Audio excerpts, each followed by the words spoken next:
very, very warm welcome to each one of you here. So, today I am very excited because it is our 50th member spotlight under this series of member spotlight. And at Mentor My Board, we don't just teach those boardroom skills, but we curate these lived boardroom wisdoms for you through these esteemed speakers and through these esteemed members who have lived this journey. And as a mark, the 50th edition of this Spotlight member series, we are super proud to feature Miss Rajni Hasija, who is a trailblazer from the Indian Railways and a visionary in the public sector innovation.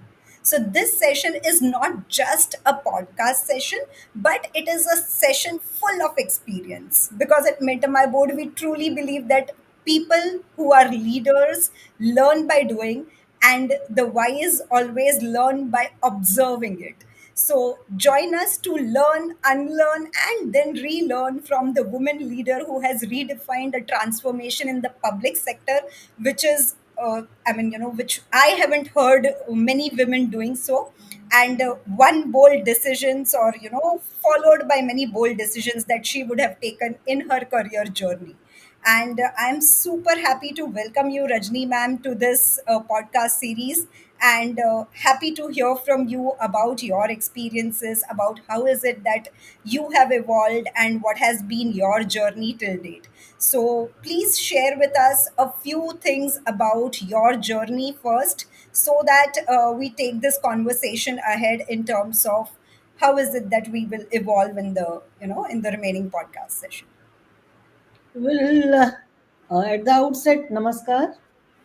And my journey with the railway started with my joining in 1989 as a civil servant, where I joined the Indian Railway Traffic Services, and I was initially posted in the extreme corners of the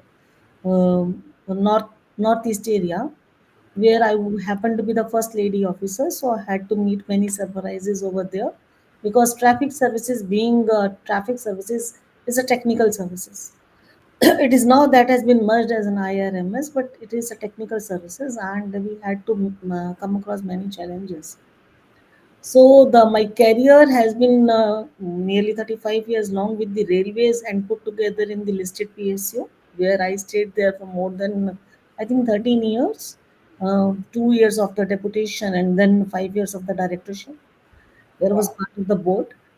So you come across many challenges while working. You conquer them. At time you lose them. So it was a part of a mixed journey, but a very happy journey which I had, and I'm happy that I could contribute to the nation development the way I wanted, or the way God has allowed me to do.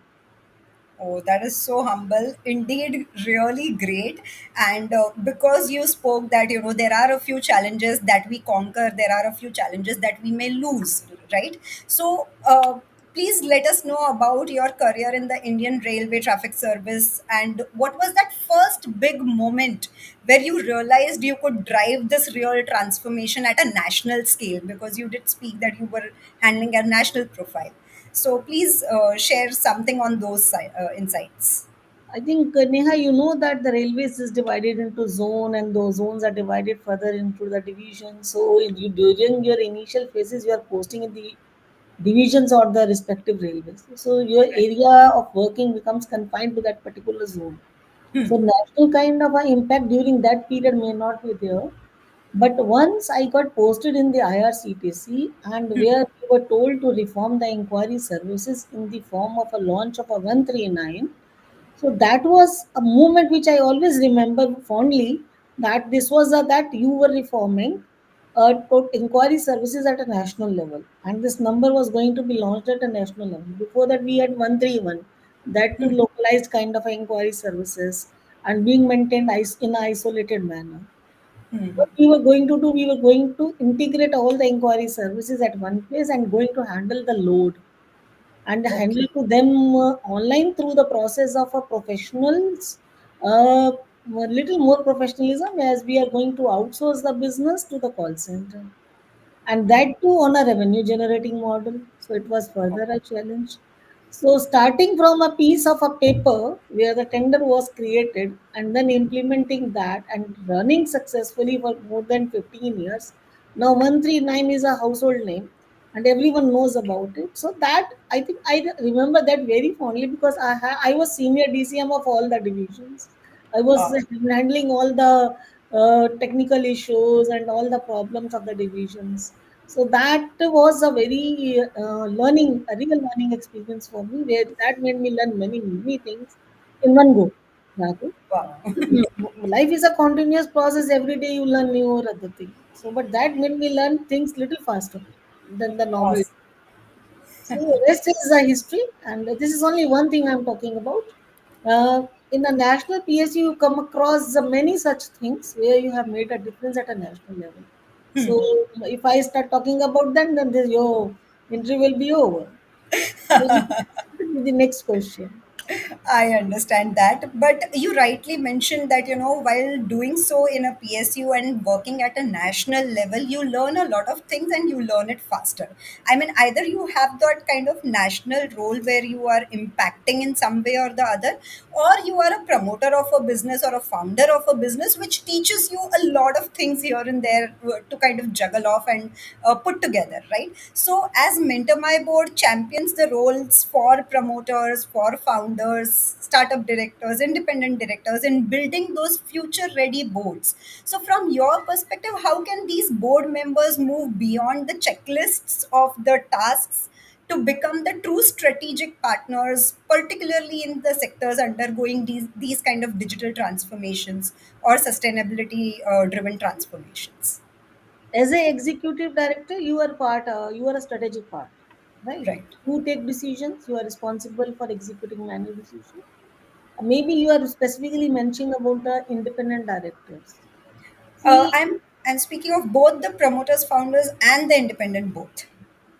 see, need to have a synergy between three, but there should not be a group thing. There has to be a diversity that you True. appreciate. Being a, perhaps I think you understand more than me. You are mentoring so many boards. So one has to be strategically very correct and understand the meaning of the diversity in the board, which is actually not written. It is actually required. Right. Presence of the woman improves your thinking. Promoters may have their own preferences. Directors may have their own execution targets. Independent directors, being a non-executive one, they cannot dive deep, or they cannot overstate themselves while doing the operations. They cannot overstep the operation, their Right. own boundaries. They are stuck to that. So you have to maintain a fair balance, which the chair has to do, and chair has been doing in the past, which I was also doing when I was there, solving so many differences, solving so many fights, and then taking the decision and bringing new factors in the decision making is also a challenge. So what is required today is in the board, that even if you are not a regular part of the board, you may work as an independent director. You can be strategic of some strategic importance to the board, because you have to own it first. Right. You have to have a continuous engagement with the people. You have to have a stewardship for that. So these are not the English words. These has to be implemented in totality. So you can start with the risk management committee. They say it is not a part of a, normally it is a part of a audit committee, but many companies have a separate one also. Separate. Yeah, What? no Yes. separate entity is there, but many companies don't go for that. You can insist for that as an independent director, and where you can visualize and where you can mark your presence. When you talk of the sustainability, it is not sustainability of the environment you are talking about. It is the sustainability of the business as well. So you can always give your ideas about the business. So promoters, the non-executive directors, the directors, all have to act in the best interest of the company. And remember, company is the perpetual entity, not the individual. So one has to act accordingly. Amazing, amazing. And just before we move on to a follow-up question that I have for you, all the viewers here can also put your comments and could also ask a few questions if you want. You can just type it out in the chat box, and we would be happy to take it up if, in case we have sufficient time. And I'm sure you would gain a lot of insights through that as well. So, a follow-up question, which I was just mentioning to you about what are those practical ways that independent director can build in that influence, because a lot of times, as you rightly mentioned, they cannot overstep their boundaries, right? But a lot of time I've seen that, independent directors want to contribute, but there are a lot of factors that are, present on the board that they kind of tend to reframe from participating that effectively. So, what are those practical ways that independent directors can build in that kind of influence in the board? There, there are many ways. Like I have seen, I had a very big board. I have seen the independent directors were quite active and giving their suggestions in all the committees, whether it was a CSR committee and adhering to the policy they were ensuring, like us. It's not only the executive directors who were doing it. Work to rule is a English, but actually working to the rule is also can be implemented, and the independent directors happily became part of that. Wow. So, one is that one has to see that their decisions are also respected. They should be given an opportunity to speak, to express their views. Board should be not able to speak. Board should be able to listen also. I think that is the job of the chair. Chair has to make them feel comfortable in the board and make them realize that their presence in the board is mattering to them, and it's material for the board.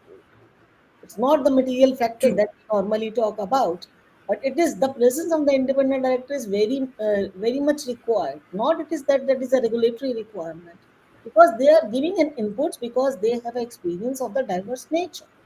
So when we talk True. about diversity, it is the diversity not only in the skill set. It has to be the gender. It has to be at some places ethnic diversity. Some work culture also they are also bringing. So listening their experiences, incorporating in the business, because I have seen many of the directors were incorporating very nicely in the risk management committee when I was working, and I'm Right. also doing the same in the fintech committees. I'm fintech company I'm working with. So the at times they can guide you better Wow. than you know actually. So just be patient and listen them. True, true. In fact, you will not believe we had a directors meet recently in Bangalore the last week, and there were a few people who asked me that what are those qualities that an independent director needs to have, so that they become that effective independent director, as you rightly said. So I did mention to them that, it is not about speaking and contributing, but it is also about effective listening, that you need to develop a skill. If you're ready to listen, absorb, analyze, only then you will be able to contribute effectively. So that, that is a very important and a critical skill that you mentioned, listening effectively. And the chair has to do that even more effectively, so that he can kind of engage all the stakeholders in that room. So completely agree to what you're saying. There is a question from Vijayalakshmi in the chat box, and she wanted to ask you, what was one crucial challenge you had as a woman independent director, if any? I'm sure. See, I have joined as an independent director only 1.5 years back. Before that, 1 year there is an embargo that you cannot join after this, Right. right? So though I had many offers in hand, uh, very difficult to make private people understand few things. So that risk management committee I was talking about, the company I'm working as a fintech. They were presenting in a very different format. I wanted in the format prescribed, and the format which is required, identification of the risk in the red, green, etc. The way we Right. used to do in our listed PSU, they were not doing it. So I insisted that. So making them understand the importance of risk management committee, and putting the POSH Act on the website, revamping their website, whistleblower policy bringing on the website. So all these are part of a ethical governance which I had to make them understand. So at times I had to quote examples of the word. I used to make example of the Elon Musk also. I used to give them many examples. Look, the ethical governance works, and the governance always results in a better results. You can always incorporate in your financial results, and the results will tell you how this is Right. going to happen. Making Right. them understand that was a real task, but I'm happy that they listened to me the way I was listening my directors, and things started working. And both the fintech I'm working with now, they have a risk management committee, and regular meetings have started, and we have started working on that. That was the first challenge I got it. Wonderful. I think that was very important in terms of sharing those case studies or stories, because we generally learn a lot from these kind of stories and then kind of imbibe it in our businesses, because till then we feel कि ये तो हमारे लिए है नहीं, maybe possibly. So incorporating it, or telling them these solutions along with some back proof or stories definitely helps them to align their vision to it as well. And as you rightly mentioned that you are part of an risk management committee, what is your take on the boards that can be more future ready, especially when it comes to ESG or ethical governance? I know you did mention about governance, but ethical governance and ESG, so what is your take? And having served as an independent director for these kind of fintech companies, what do you think about those future ready boardrooms? How should they look like?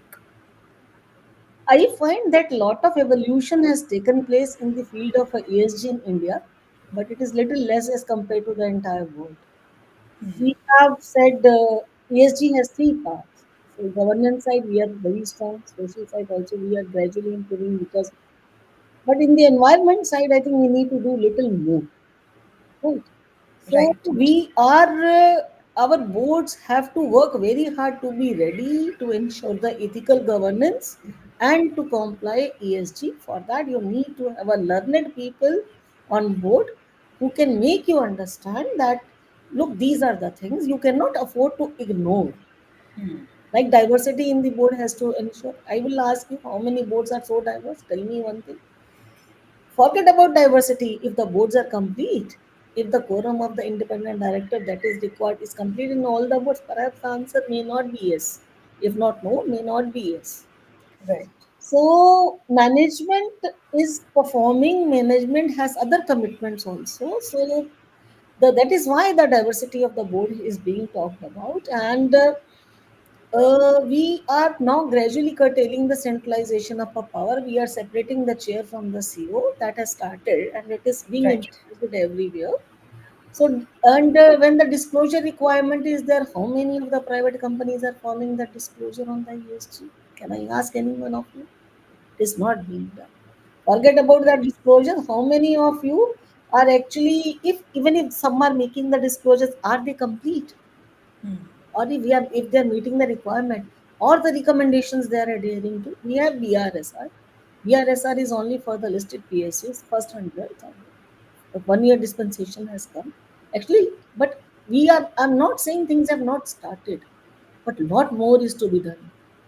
अभी बहुत मंजिलें हैं जो तय करनी है, something like that. True. ESG is a field where one can do really improve upon if the target of a 2050 of being carbon neutral is to implement it at the world level, and for India it may be 2070, but we nearly have to work very hard and adhere to the timelines as quoted by our honorable Prime Minister. True, true. And I think the pace has to really kind of gear up with which we are working towards it, because only then we will be able to be near to those targets in those timelines. Right. So, totally agree. So, there are a lot of comments flowing in on LinkedIn and on other social media channels as well. There's one question: independent director should be reformist and not as an activist. Whether do you agree to it or not, by Dr. Sushant Banerjee? Neither So, if you would want. reformist, neither activist. You have to understand the theme of the company. You have to understand the music of the company first. Wonderful. Otherwise you will be beating on the drum and no one is going to listen. First, you make your presence felt, make them understand that what you are saying is in the right direction. अब ढोल बजाने से काम नहीं होगा. You have to work, you have to deep dive into the company also without disturbing their day-to-day operation. Understand them, then make your point very uh, politely, and then all things will go effortlessly. Wonderful, wonderful. I think music of the company is something that is amazingly well put out, and that is my key takeaway in this discussion till now. Though there were many, but then this is something that will stay with me. So you have pioneered a lot of initiatives that focused on AI, IT, tourism. So, what's your framework of integrating technology into legacy systems successfully? Railways is a very old legacy system, and integrating technology is not new that I did it or I invented. It was happening. It was little fortunate that I became part of that team who was actually doing it, and I led that team. So Wonderful. no work is done alone. Work is always done by the team. I happened to be a good team leader, so I could incorporate many of them. I That is such a humble, humble thing to say. I can understand. See, AI and other things were coming as a new in the industry, so imbibing them was very, very necessary. Rather, it was the need because many calls were flowing in. So we manually it was impossible to handle. So you had to take help of the technology. So AI came. So we started with the bot Ask Disha in the IRCTC for the first time on railways, and where we could handle many queries with by spending less money, of course. So that was the Wonderful. criteria because we were spending a lot of money in the call center as well.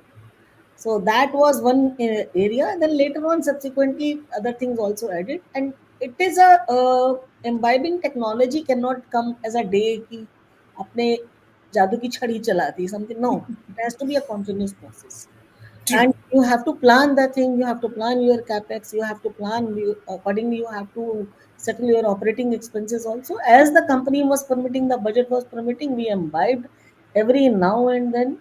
Ask Disha is one. In tourism we did many I think started many theme based trains, and then putting that theme based trains on the digital media was also necessary. So digital marketing came, that is also one of the IT initiatives that is. So you can say that when you handle so many things, you have grievances also. So you have to automate True. the grievances. So that was also done. So bits by bits, step by step, wherever the need came in, then the need came for the e-catering. That was also a digital platform because we were Correct. already doing it. Many were doing it unofficially, so we had to start the process officially, and we started it, and we are successful. And today Wonderful. I think IRCTC is delivering more than 1 lakh a meal a day through all its service providers, and many more service providers are in the pipeline. So this is just a beginning, and the way is not going to end soon. So it's a continuous process, as I said. I can understand. And since you mentioned that there were many parameters that came into picture, so were these technology initiatives driven only after the need came in, or were there initiatives that were driven even before the need arose and a futuristic thing See, was put in plan? need is something when you do things fatafat early. And but the plan was there, already there. And when you plan a thing like 139 consolidation of the inquiry did not come on its own. You need certain policy decisions also. It's not that I started many things on my own. It was in Right. the pipeline. As I said, I became part of it and was able to have execute that happily, part of the policy, as a part of the policy. Perfect. So I also wanted to speak to you about those luxury trains like the Maharaja Express, like the Gaurav tourism trains, which weren't just those projects that were started, but they actually redefined the entire Indian tourism narrative.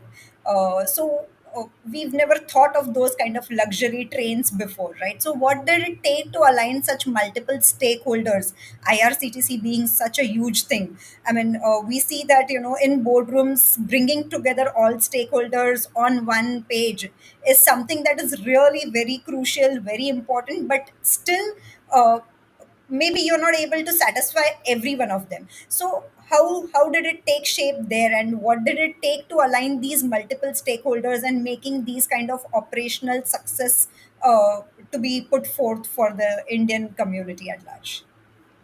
Luxury trains are the trains not only for the Indian community, they are for the, I think, people from abroad also. Rather, most of Of the travelers course. of the luxury trains are from abroad.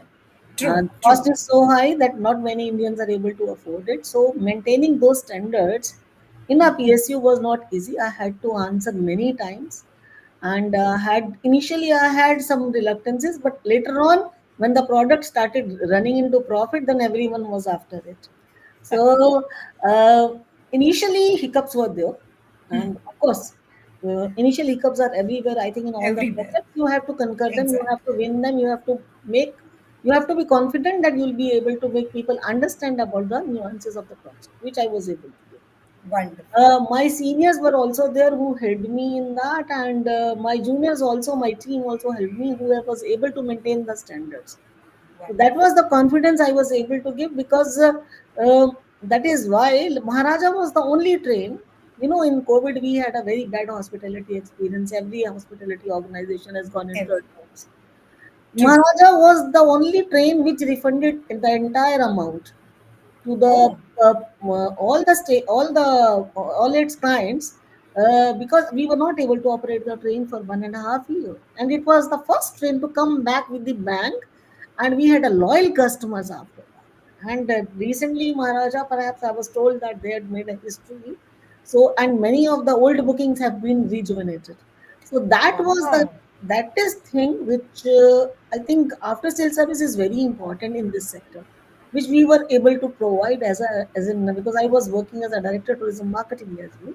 Not only I'm part of the board, so you are responsible for certain businesses. So that business is really done well. And Bharat Gaurav trains, as you said, Bharat Gaurav trains very close to my heart because it's a theme based. Not many tourist trains are having that facility. So we had to create those trains for the people.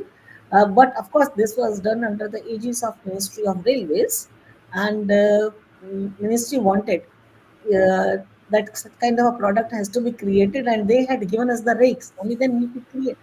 We were about, and they are selling them well. Wow. Very This is so incredible to know such stories behind, because these stories hardly come out in in public. But I'm so happy that we are able to share something like this with the audience, at least who is viewing here and who is kind of active in the chat box as well. Going towards my next question to you, so you have now been a founder of RR Hasija Associates, and how is this transition, and how are you translating this public sector leadership experience into a private sector impact that you are creating, and what's the difference and what's the surprisingly similar thing that you are observing between these two industries? There are many differences. There are many similarities. Difference is the quantum. There you were. I was running a listed PSU where I was handling turnover of 3,500 CR per annum when I left. And here it is a small initiative, baby initiative, my own consultancy company, which I have recently started, and gradually it is picking up.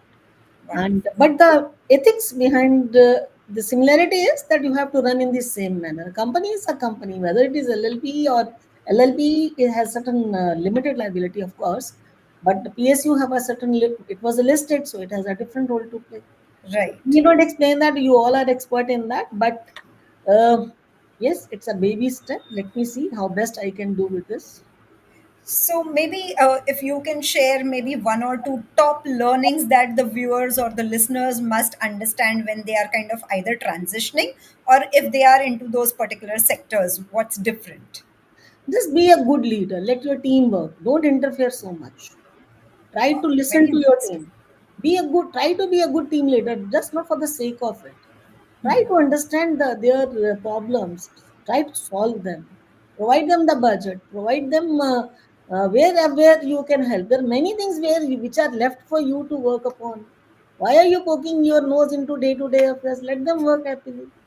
So I always believed in my team, and and it is the team who has always delivered. एक अकेला आदमी नहीं कुछ कर सकता. It was a big company, and even now Correct. I believe in the team, and I always have a trust in the team. Show trust in the team so that they feel proud to be associated with you. And that was the case in the IRCTC, where I'm still loving that people respect me so much, people love me so much, because I was part of that, and I still admire it very fondly. That yeah, I did a very good team. Wonderful. Such a nice and a bold statement that you be a true leader to your team and work with them, not above them. So Yes, amazingly well. be with Amazing. them, not above them. Above तो कुछ नहीं True. करना.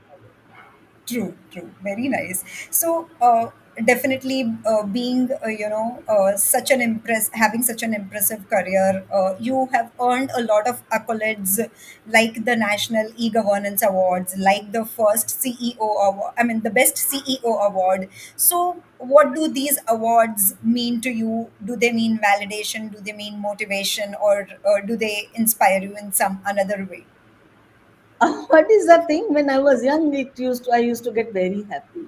But after a certain stage, when you are at the top, then you feel proud for your team. Yeah, I got an. I'm going to collect this award on behalf of my team, so I used to take my team along. So that was the thing that was kind of a feeling. More than me, it was motivating for them to be present on the stage and receive the award. However, there Wow. are few awards which came after it. I mean, like this Best CEO award, it happens. It came as a surprise to me by a Wow. leading news channel. So it was a real surprise. But awards, who doesn't like them? Everyone likes them. But at that same time, it reminds you that there still more can be done, and you can still do wonders if you want, provided maybe I was able to deliver in the past because I had favorable circumstances and the favorable board with me. Now things are little different. I am heading the board and I am the board, so things are little different, True. challenges are different. So but whatever you have learned will not go unlearned. That is the thing. Wonderful. And who is your motivator or mentor or someone whom you look up to? Because I'm sure everyone has a role model to look up to. Who is the one that you look up to? Well, I look up to many persons. My mom, of course, who started me, she fought a very tough battle because we didn't have father, and she brought us all the six sisters. So she was the first motivator that don't lose your heart. There's always a way. I think she Wow. was my. Whenever I used to get disturbed, I recall her journey. So, "Nahin, there is a way out. There is a way out. There is always a way out." So A that pillar of strength to you, I'm sure. she is my strength, and emotional weaknesses that don't exist in my Wow. Super awesome. life. So, anyone else apart from your mom whom you kind of would want to mention as well? Um, I had one or two bosses who made me learn many what a government servant has to be like. Okay. You can maintain your integrity and still you can work very well. You can adhere to the time zones. I learned from all of them. I learned from my I'm sure. juniors as well. So True. wherever, even now I learn, because That's right. learning is a continuous process. Very So true. Very true. I cannot name one. Mom is a something I think everyone looks at to. Correct. Correct. So I would agree. you learn every day from everyone. You learn from your cook also. You learn from many websites also. So it's a True. continuous process. So you keep learning, keep looking, keep learning. Wonderful, wonderful. And if you had to give one piece of that strategic advice to the young leaders who are hearing you today, and especially if in case they are women, so what are those, advice or that strategic advice for them to stepping into some complex systems, and what would it be? See, the times have changed. People have started accepting the presence of a woman in this area. Even I recall my period when I joined as a civil servant. When I used to foot plate on engine. People used to come out of their chambers and areas to see a lady ba lady, and they used to open my chamber, and this used to say Afsar lady ba. So I, because I was in a posted in a very remote area, that things have changed. People have accepted presence of a woman in the government jobs, in private jobs, their presence, they have accepted their leadership as well, and Right. they listen you, they obey you, they love you also. So my advice to be, just be yourself, don't overdo. Try to Wow. remember, you cannot, without learning, you cannot make them learn. If you have to tell them that you have to learn, you have to do so and so, 1 2 3 4. So first you have to learn what is 1 2 3 4, and who will teach you? They will only teach you. So you learn from them and make them learn is the process. So again, at the cost of repeating, we try to be part of the team. Team leader, you, they will make you. Wow. This is so simple, but yet so powerful and such a wonderful concept. I simply loved the entire conversation that we had, and there were a lot of comments. I could not take up everyone's questions, though there were a lot of inputs that people kept on giving. Thank you, everyone, for hearing us out, and I'm sure you would have learned a lot of new things. Thank you, Rajni ma'am, for being here with us, making this 50th one really very special for us, and simply loved the interactions. Thank you And so much. before we close, I would like to thank Mentor My Board, Neha, Divya, your team, and the girl Ashwani. I think she calls me. So Yeah. thanks all of them for making it was a real happy moment for me also talking to you, Neha. You were quite candid and transparent.